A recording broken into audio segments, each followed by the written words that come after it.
Live from WTOC, the Southeast News leader. The News Now starts on WTOC Plus. We start with breaking news here on WTOC Plus. Savannah police have confirmed they are responding to a shooting on the 100 block of Lawton Avenue.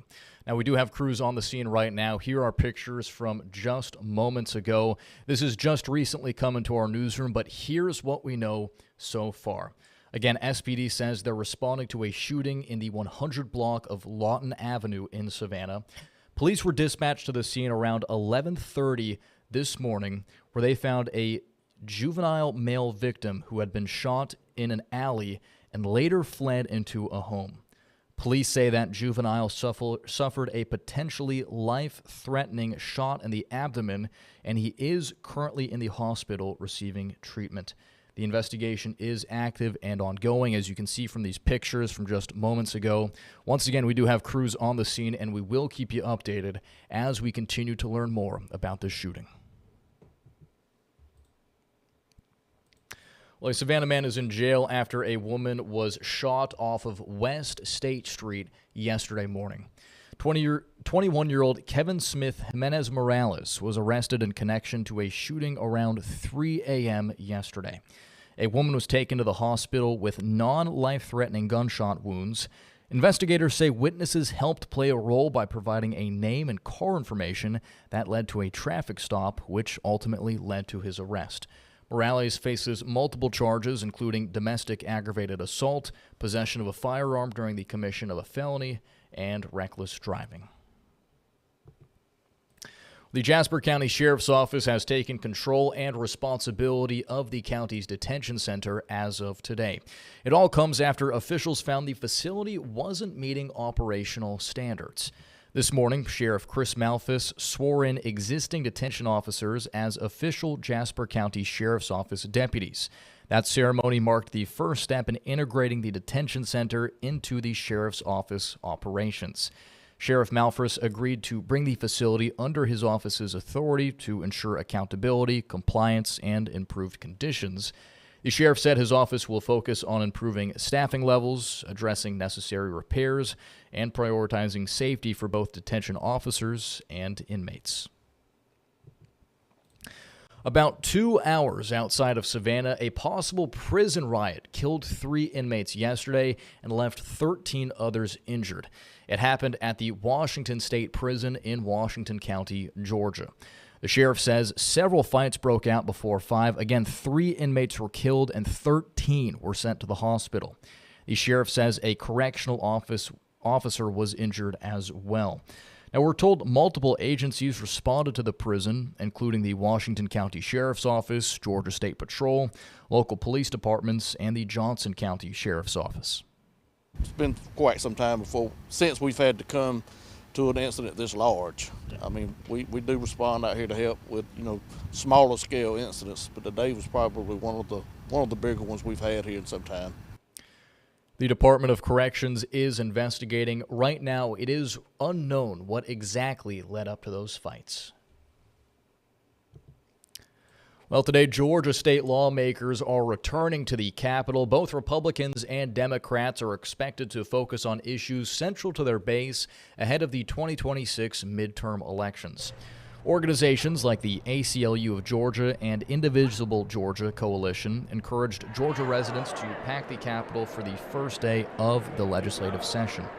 Georgia House Speaker John Burns says some of his top priorities include increasing the state's literacy rate and bolstering the state's healthcare workforce. There's also the debate over eliminating the state income tax and lowering property taxes. Meanwhile, the ACLU of Georgia and Indivisible Georgia Coalition say they want the focus to be on bills that will protect voting rights, DEI programs, and affordable health care. They say it's important lawmakers hear from residents and that residents know how to reach out to their representatives about issues that matter the most to them.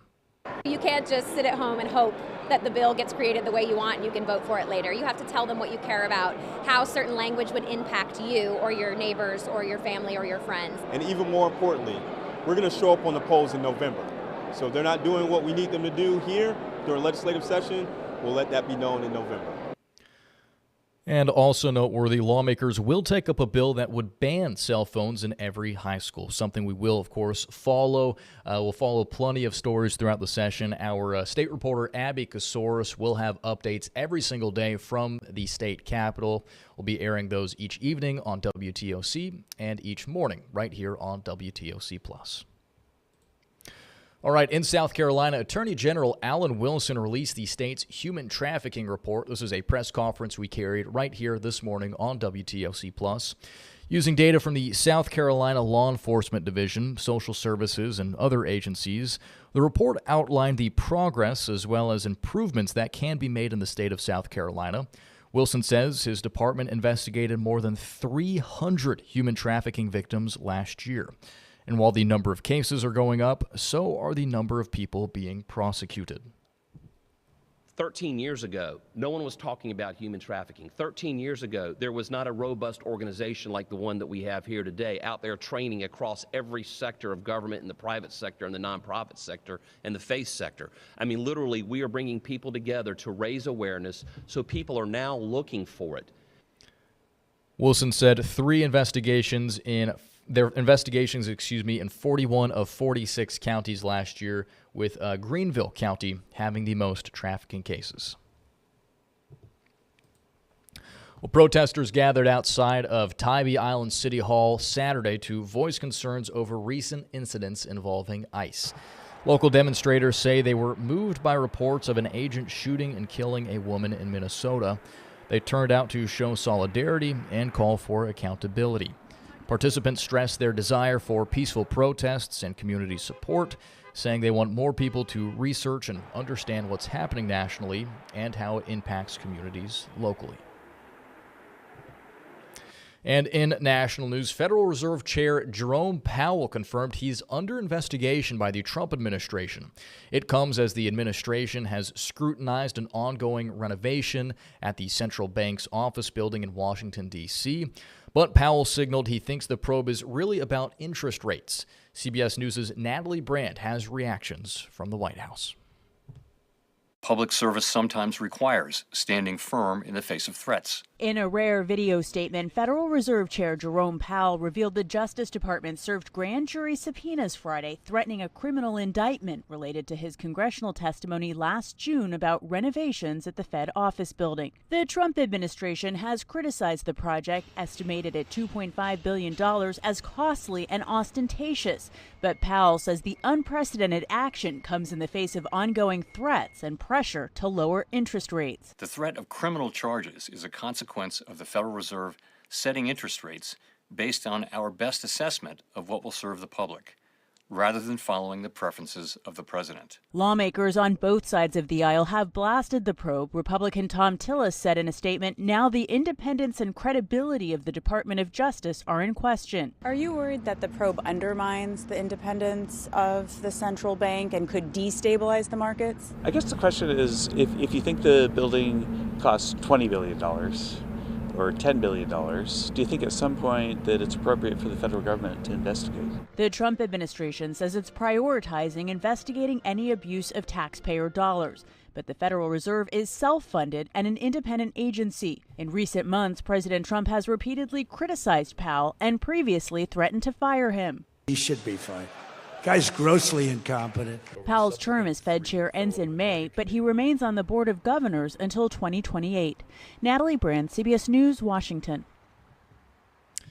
In health news, the U.S. is battling a severe flu season, and health officials aren't even sure if it's peaked yet. A new and dominant flu variant called subclad K is causing concern. More than 91% of these infections are a new version not included in this year's flu shots. So far, at least 15 million Americans have fallen ill, with 180,000 hospitalized. The Atlanta-based CDC estimates 7,400 deaths, including at least 17 children. In Georgia, the Department of Public Health has reported 46 flu-related deaths statewide between the start of October and January 3rd. That is the most recent data available. Staying in state news, affordable housing is a statewide issue. According to a Harvard University study, our state has lost more than 67,000 affordable rental units in just 3 years. That's one of the steepest declines in the country. Most affordable housing in Georgia is built through the Low-Income Housing Tax Credit program. Developers agree to keep rents affordable for decades. In exchange, they operate on thin margins. But in some Georgia counties, property taxes now consume 25 to 50% of total revenue. Developers warn if taxes keep rising, projects will stall, investors will walk away, and families will have fewer, if any, options. Without affordable housing, employers can't find employees because there aren't places for people to live that are affordable. It is really, truly critical infrastructure. The head of the Georgia Affordable Housing Coalition says lawmakers need to consider reforms. Well, a story we continue to follow here on WTOC Plus, a walk for hope and peace. Thousands of people gathered as a group of Buddhist monks walked through South Carolina on their journey to Washington, D.C. They made their way by supporters in Saluda, Lexington, and Columbia as they made their way through the Midland part of the state. They left Ridgeway this morning and are stopping in Great Falls, South Carolina, before heading into North Carolina, I should say. Their 2,300-mile journey began in October in Texas, went through Georgia, and it will end in February in our nation's capital. Photojournalist John Blask caught up with the monks as they stopped in Blythewood, South Carolina. Hundreds of people are looking on as the monks bless the food gifted to them. Onlookers like Eileen and Jerry Riga are grateful for the opportunity to see them. I've been following them for since they left Texas, and I really want to pet the dog. And I'm so tickled that they changed course and came through Columbia. Cars line the streets of the monks' route from Blythewood to their next stop in Ridgeway. Just as how the monks encourage these crowds, people like Maya and Pallavi Crow bring words of encouragement for the monks and others as well. I felt like this quote was really impactful. Choosing peace is the only path to happiness. I think that all of us, we all have different backgrounds, and I feel like just all coming together is it's a really good impact, and it's very peaceful. Pallavi and Maya saying they'll carry this experience wherever their journey takes them. I know I myself can always think of this experience, and then, for example, if I'm driving and someone cuts me off, make sure that I practice peace myself on an everyday basis. The monks still have about 500 miles to go before their final destination in Washington, D.C. Riga is saying he's hopeful they'll inspire whoever else they encounter. Well, I guess I'm just hoping that we get enough people inspired to change what's happening across our country right now. It's nice to see this group trying to send that message, because every day we just hear more and more bad news. So let's pray for peace and pray for a little bit of civility. John Blaschke, WIS 10. And finally, David fought Goliath, and this month a small deer sparred with a giant rhino.